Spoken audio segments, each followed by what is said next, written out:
مونږ او تاسو که شروعات خپل کور نه وکړو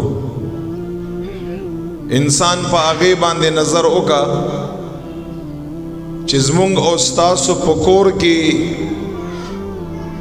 د والد صاحب د رونو په منځ کې د خپلو رونو په منځ کې او د تره زامن چې ډېره خوږه رشته ده رور وي خو پښتون هغې ته یو بدرنګه نوم ایښودی دی پښتون ایښودی دی شریعت نه دی ایښودی چې هغې ته تربور ویل کېږي دغه پښتون به په هر ځای کې پاتې څنګه چې پاتې دی خوږه رشته تره دا په منزله د پلار کې او تر زوی دا په منزله د رور کې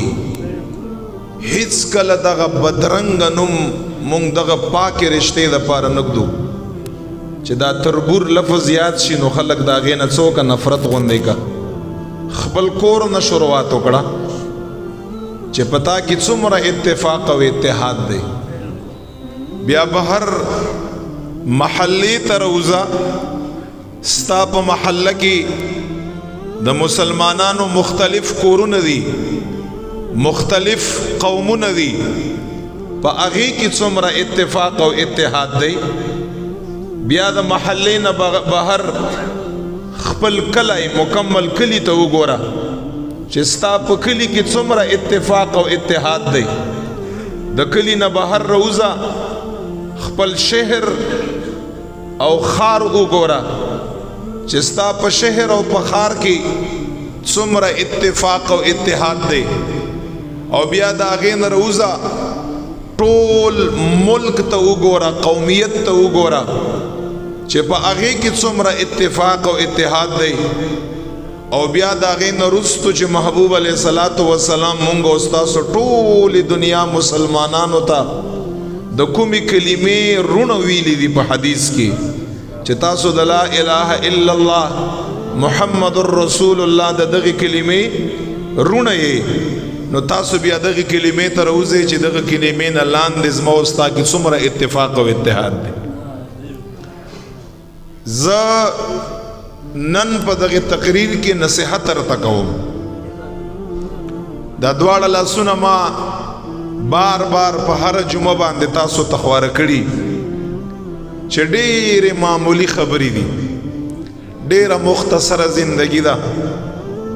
ډېر که زما او ستا 100 کاله عمر دا هم ډېر مختصر دی دا به تېره شي دنیا دغه ورځې شپې به په تا باندې تېرې شي خدا یاد لره ژوندم داسې تېر کړه چې ستا په ژوند باندې خلک فخر وکړه او مرګم داسې تېر کړه چې تا مرګ پسې خلک په دې معنا باندې جړا وکړه چې دا انسان کاش په مونږ کې موجود وی کاش د عمر نورم زیات وی داسې په الفاظو باندې د یاد کا خدا را اهل ایمان یو اهل اسلام یو د یوې کلمې رونه یو د یو رب لا یزال خالق کائنات بندگان یو